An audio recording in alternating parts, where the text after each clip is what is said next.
Começa agora mais um programa Mudando de Assunto, com um tema super diferente e que deve ser abordado mais na nossa televisão. Eu trouxe hoje como convidada a Thaís, que é psicóloga e doula já faz 2 anos, e a Alessandra, que é uma das mães que a Thaís ajudou, né? Então, bem-vindas meninas. Eu queria que você começasse falando pra gente o que é uma doula, o que uma doula faz. Então, a doula é uma profissional capacitada para oferecer suporte físico e emocional para a mulher no período da gestação, durante o parto e também no pós-parto, né? Então, a doula, o termo doula vem do grego, que significa mulher que serve. Então, é uma mulher trabalhando para outra mulher, né?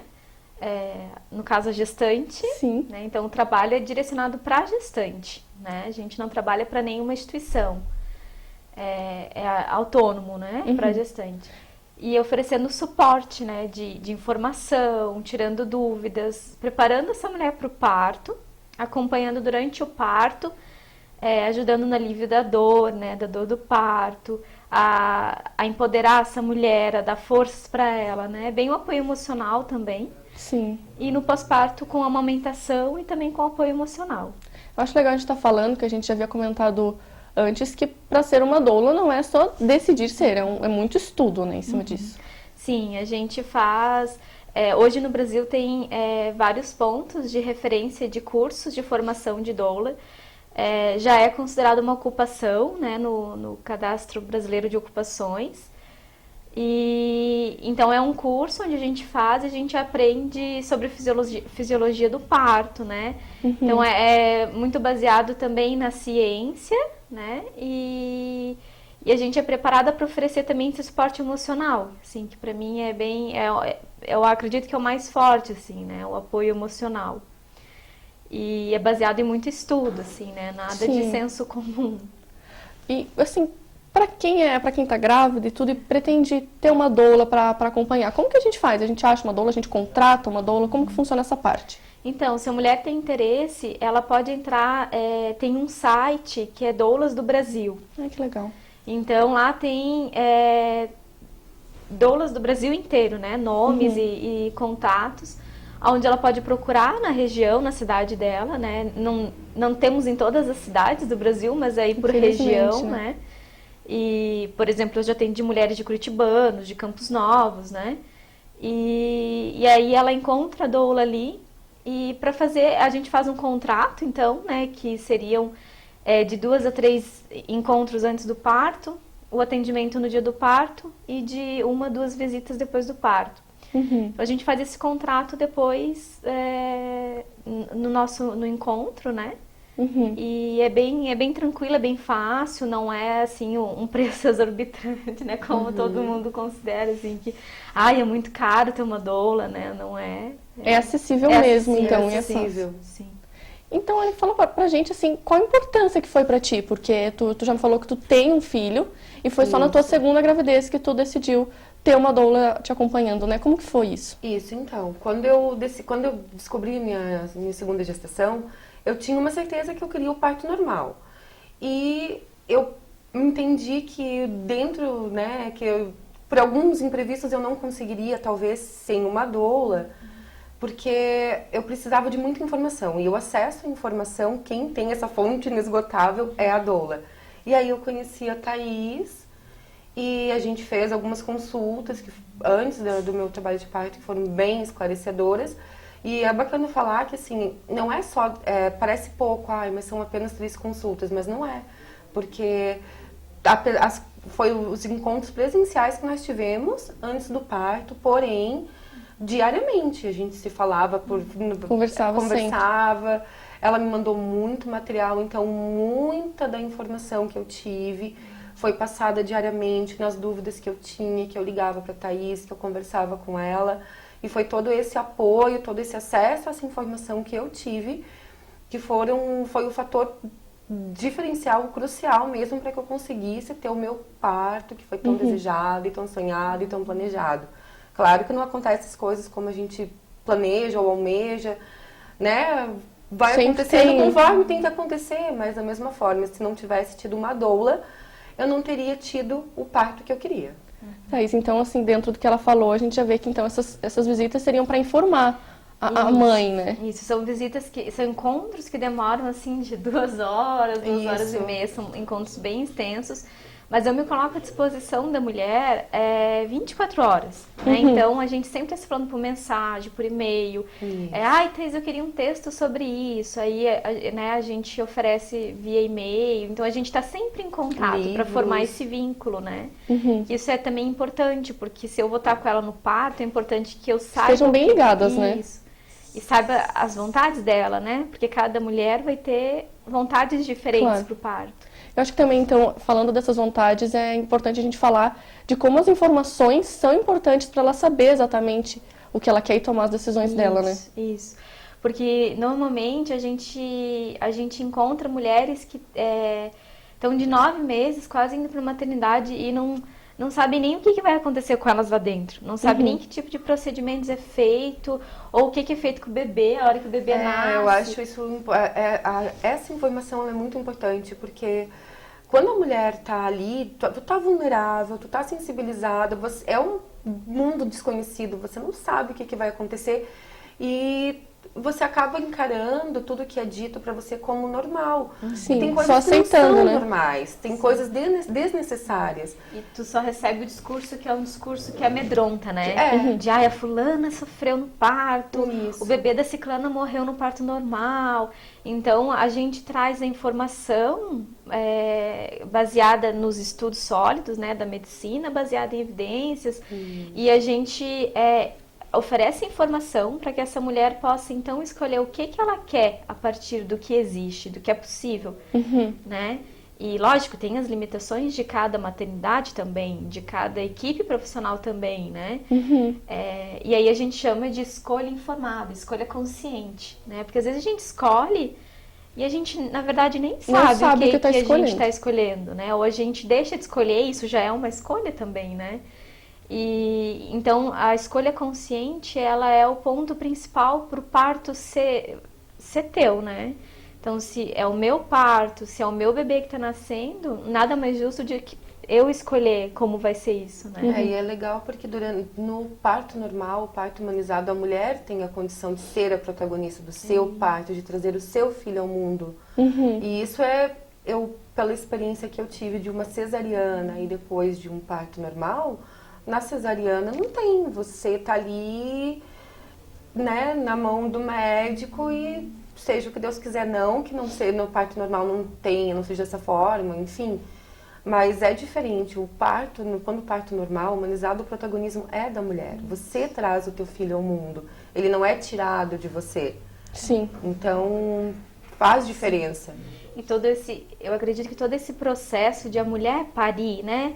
Ela trazer o filho dela com a força e com a capacidade dela e com o apoio do marido, o apoio da doula, da equipe. Isso. Eu acho que isso potencializa a mulher para a maternidade. Porque eu sempre digo assim, a maternidade não é algo fácil.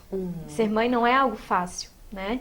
Então, quando eu acredito que o parto seja um portal, assim. É a primeira experiência, mas vai ter a vida inteira pela frente, né? Então, é só a primeira dificuldade que tu encontra e que tu precisa achar um caminho de lidar com ela, né? E os estudos mesmos, existem estudos que dizem que o vínculo, quando a mãe tem o bebê por um parto, claro que a mãe vai ter vínculo, independente da forma que traga o filho ao mundo. Mas quando o parto é normal, o teu organismo, você já faz uma liberação, uma descarga tão grande de hormônios, que até o leite, a questão da amamentação, a recuperação, é tudo muito mais fácil. E eu comprovei isso mesmo na prática, né? São os chamados hormônios do amor, né? Que os profissionais da obstetrícia falam, que é a ocitocina, a prolactina, que são hormônios que a mulher libera no trabalho de parto, que vão favorecer o vínculo, a adaptação desse bebê no mundo, né? Porque ele sai dali, ele precisa se adaptar a tudo, né? E então, assim, é muito mais... É a longo prazo os benefícios, a longo prazo, não é, exatamente. Não é só Não é só o momento em si, mas a longo prazo, o bebê vir no momento que ele tá preparado para vir, né? Não sendo aquela coisa imposta, eu decidi tê-lo tal dia, ele veio no mundo, no momento dele, da forma dele, faz uma diferença com certeza. Tem até uma parteira, na Olivia Navelli, o nome dela, que ela fala assim, que as mulheres, às vezes, elas dizem assim, eu vou optar por a cesárea porque eu não quero sentir nada, né? E aí ela diz assim, ela compara com o sexo, por exemplo, porque o parto, ele tá dentro do processo sexual, da sexualidade da mulher, ele é um evento sexual, né? E ela diz assim, o bom sexo, você não quer sentir nada também? Então, como que na chegada do teu filho você também não quer sentir nada, né? Então ela faz essa reflexão assim de que no parto tu sente sim, tu sente a dor. E tem que sentir, né? E é essa dor que te prepara também para a maternidade. Essa dor que te né? prepara. E eu lembro que uma coisa que a gente conversava muito durante a minha gestação é que aceitar a dor como uma amiga. Porque eu penso assim, a cesariana, tu não sente nada no ato cirúrgico em si. Porém, passou o efeito da anestesia, você vai sentir.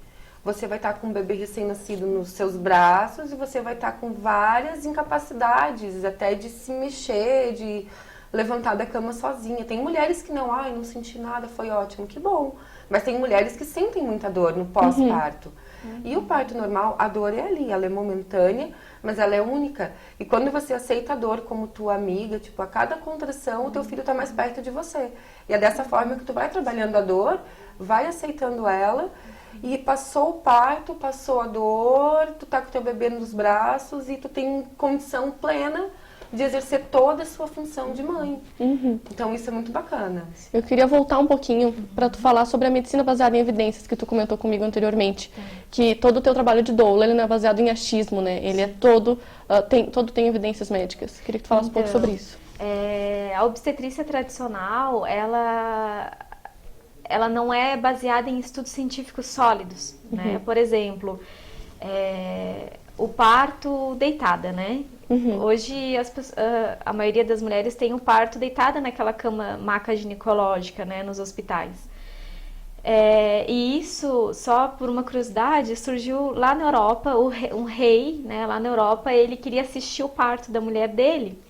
Então ele colocou ela deitada numa cama ginecológica para ele poder assistir o parto da mulher dele. E foi aí que começou ao parto acontecer na cama ginecológica. Foi adotado esse método. Né? Mas não havia um estudo que comprovasse que era a melhor posição para a mulher parir, né? E com a chegada da medicina baseada em evidências, a gente acaba tendo acesso a estudos, que são estudos científicos sólidos, de grande porte, que nos comprovam que tais procedimentos são benéficos, outros são benéficos nesse momento, outros não são legais fazer, né? Causam mais danos do que benefícios. E então a gente vai desconstruindo e quebrando muito mito, assim, e muita assistência tradicional né? Eu faço isso há 30 anos e isso sempre foi feito, pra gente pensar se isso está fazendo bem para as mulheres, né? Sim. Isso que é feito há 30 anos está fazendo bem? Tem benefício ou tem prejuízo? O porquê de cada coisa está sendo feita, né? Isso. Então é algo que é baseado em estudos científicos, né? Sim. E como que os outros profissionais que atuam no trabalho de parto veem a doula? Então é bem relativo, assim. Eu costumo dizer que, assim, o parto humanizado, ele quer dizer que a equipe que está atendendo essa mulher é uma equipe humanizada. Ou seja, é um ser humano atendendo outro ser humano, né? Então, não vendo aquela mulher como igual a todas as outras que estão tendo bebê naquele dia dentro daquela maternidade. Então, a gente olha aquela mulher como um sujeito único, de desejos diferentes, né? Um bebê, é a primeira vez que ele vai nascer, não é só mais um que está nascendo, é a primeira vez e única que ele vai nascer, né? Então, quando o profissional ele é humanizado, ele aceita e ele acolhe super bem o trabalho da doula, né? E aqui em Lages eu tenho, assim, grandes parcerias, assim, com profissionais que acreditam no trabalho e que consideram que o trabalho da doula até facilita o trabalho deles. Sim. Né? Porque é muito melhor tu atender uma mulher que está segura, que não está informada, amedrontada, que sabe o que vai acontecer. E que está colaborando com o processo, do que uma mulher que está perdida, com medo e amedrontada. Então, eles realmente gostam. Tem outros profissionais que têm uma visão mais tradicional, que já não apoiam tanto, né? Então, vai depender da visão que esse profissional tem sobre obstetrícia e de que forma que ele está acostumado a trabalhar. Uhum. É legal também que tu me contou antes que tu, como doula, trabalha muito o empoderamento da mulher, né? Fala um pouquinho sobre a importância disso. Então, o empoderamento é o ato de você dar poder à mulher, né? Então, eu sempre costumo dizer assim, que o filho é teu, né? O parto é teu, né? Esse bebê que vai chegar no mundo é o teu filho. Então, é você quem tem que ter o poder de fazer esse processo acontecer, né? Você quem faz o parto, né? Que a gente tem no nosso discurso muito assim, meu parto foi feito pelo médico tal, ou pela... E na verdade, eu digo assim, quem faz é a mulher o parto. Então, ela tem o poder. E quando ela tem poder, quando ela se sente ativa naquele processo, ela consegue escolher com consciência, ela consegue se informar, ela consegue perder aquela ansiedade, aquele medo que surge na gestação e usar essa energia para coisas mais potencializadoras, né? Então, Sim. em vez de eu ficar aqui na ansiedade de, meu filho tem que nascer, né? Eu vou pesquisar, eu vou ler, Se em informar. vez de eu ficar só pensando no enxoval e todas as roupas que ele vai ter, eu vou pensar em como que está a minha preparação emocional para receber essa criança.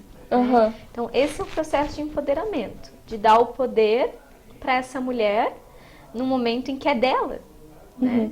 Isso é muito importante pra ti, né, Ali? Ter o empoderamento e ter toda a informação que a Thaís pode te passar antes. Foi, eu posso dizer que foi crucial, assim. Se eu não tivesse tido todo esse apoio que eu tive da Thaís, toda essa informação que eu tive, eu realmente não teria conseguido ter o parto que eu estava desejando, porque eu tive meu filho pelo SUS, isso foi bacana, tive uma equipe muito legal, as enfermeiras obstétricas muito humanizadas, permitiram a entrada da Thaís, permitiram a entrada do meu companheiro, então a gente formou um trio de poder lá dentro, né, no dia do meu parto. E eu fui muito bem monitorada, e a Thaís, ela teve um papel, assim, fundamental durante o meu trabalho de parto, que ela estava ali a todo tempo, às vezes só com um olhar, aquele olhar de não desista. Dando o não apoio necessário. Desista, completamente. E é legal Foi falar muito também apoio. que o apoio durante a gravidez e o trabalho de parto do pai também é muito importante, né? Muito importante. Hoje eu compreendo assim que o protagonismo no parto é da mulher, mas a participação ativa do pai, a paternidade ativa faz muita diferença. Porque desde o primeiro momento que eu falei que eu queria um parto normal, que eu queria uma doula, o meu companheiro foi junto comigo, ele sempre esteve presente, nas tomadas de decisões. Tanto que se ele não tivesse muito consciente, muito ativo, muito informado junto comigo, durante a minha gestação, no dia do meu trabalho de parto, ele foi sim, de todas as formas, induzido pelo médico a que eu fizesse uma cesariana. E se ele não tivesse muito forte também no nosso propósito, que era um propósito em conjunto, de trazer o nosso filho ao mundo da forma mais natural possível, isso não teria acontecido. Então, o pai participar ativamente da gestação, de todo o processo do trabalho de parto, faz uma importância, uma diferença incrível. Eu costumo dizer assim, o pai não ajuda. Ele participa, porque ele Porque fez aquela criança e é o filho dele também, né? Ele participa. E é muito interessante que quando o pai ele se envolve nesse processo de gestar e de parir, é muito difícil a gente encontrar um pai aliado ao processo. Ou com aqueles ciúmes que a maioria das mulheres, nasceu o bebê e o marido ficou enciumado, né? Por quê? Porque ele tá participando. Eu digo, né? O Lê não pariu junto ele pariu ali, junto né? comigo, Ele sentiu tudo junto. Ele foi muito parceiro, ele teve todo um trabalho de parto, ele foi pro chuveiro junto comigo. Então não sobra espaço, assim, pro ciúmes. Não. Sim. Né? Porque ele tá tão envolvido naquele Tem que ser processo. tudo vivido junto, né? E até porque é importante isso, para ele também se sentir, depois que o bebê nascer, como parte daquela... É um trio que Exatamente. Não é eu que vou dar a luz e vou criar um bebê. O pai tem a participação, sim. Isso é muito bacana. E pra gente finalizar, então, eu queria que tu falasse um pouco sobre o parto humanizado e tirasse alguns mitos, porque eu acho que ainda existe uma concepção muito errada sobre isso, né? Então, assim, só para resumir, o parto humanizado ele é baseado em 3 pilares, né? Então, a primeira coisa que a gente almeja com o parto humanizado é acabar com a violência obstétrica no Brasil. Hoje o Brasil, ele tem uma violência obstétrica muito grande. 1 a cada 4 mulheres sofre violência no Brasil, no parto. E às vezes nem sabe que sofreu. Então o primeiro pilar seria esse, né? Acabar com a violência obstétrica. O segundo é trazer a mulher como protagonista do processo de parir dela, né? Então que ela, aquilo que a gente conversou, né? De que ela seja a atriz principal dessa peça, né? Sim. E que isso não seja delegado às escolhas aos especialistas, mas delegado a ela, né? E o terceiro pilar seria respeitar a medicina baseada em evidências, né? E isso garante maior bem-estar para a mãe e para o bebê. Né? Então tem o mito de que no parto humanizado tenta o parto normal a qualquer custo, é mais perigoso, porque fulana perdeu o bebê no parto humanizado, né? Então isso é um mito, porque quando a gente segue algo que é cientificamente, algo que é baseado em muito estudo, né? Em muita leitura e não só no senso comum, no que uma faz, todas fazem, a gente aumenta o bem-estar e a segurança desse parto. Sim. Né? E lógico, eu costumo dizer que riscos existem a todo momento, basta a gente estar vivo, né? Então, sim, tem bebês que morrem, sim, assim como tem bebês que morrem na cesárea, no parto tradicional, porque tá dentro das estatísticas, né? Isso sempre vai acontecer. Mas a gente garante, sim, uma segurança maior para a mãe e para o bebê, né? E menos trauma, né? Porque a gente acredita que o parto não tá aí para a mãe e para o bebê sobreviver, né? Acabou o parto, a gente ganha um bebê saudável e uma mãe que conseguiu sobreviveu passar, a aquele parto. Não, a gente quer que esse momento seja bem vivido, que seja um momento único, um momento singular e se visto da melhor forma possível, é um evento de cura para a mulher. Você nasce uma nova mulher, nasce um bebê e da melhor maneira possível. A gente não quer só sobreviventes, a gente quer gente bem que pode aproveitar né? essa situação. Com certeza. Mas então tá certo, meninas, muito obrigada por esclarecerem e tirarem todas essas dúvidas. E eu encerro o programa dessa semana, então, por aqui. Não se esqueçam que vocês também podem assistir ele pela internet, no site da Nova Era TV, no meu canal do YouTube e também algumas matérias exclusivas na fanpage do programa no Facebook. Até semana que vem.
Bom, hoje a gente vai mostrar para vocês uma receita saudável, né? Lembrando que sempre grãos, cereais, integrais, né, fazem parte, as fibras fazem parte de uma alimentação saudável.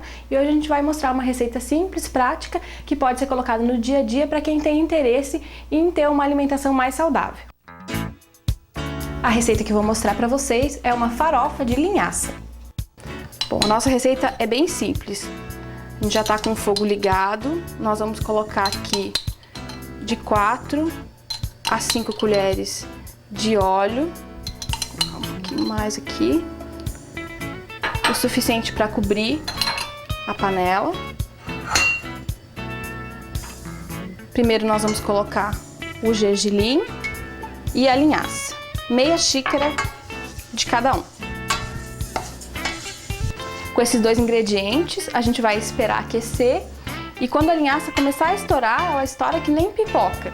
Quando ela começar a estourar, é o ponto de a gente colocar a aveia e a farinha de mandioca.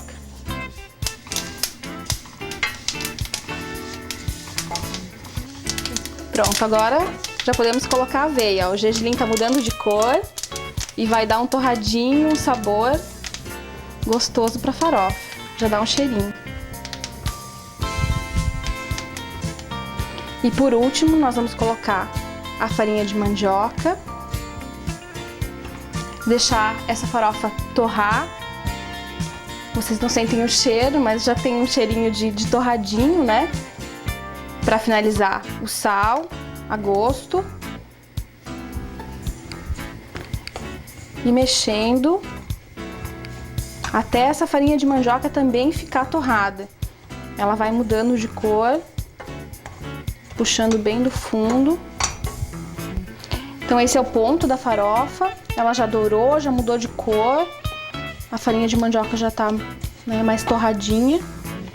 E esse é o ponto, a gente já pode tirar.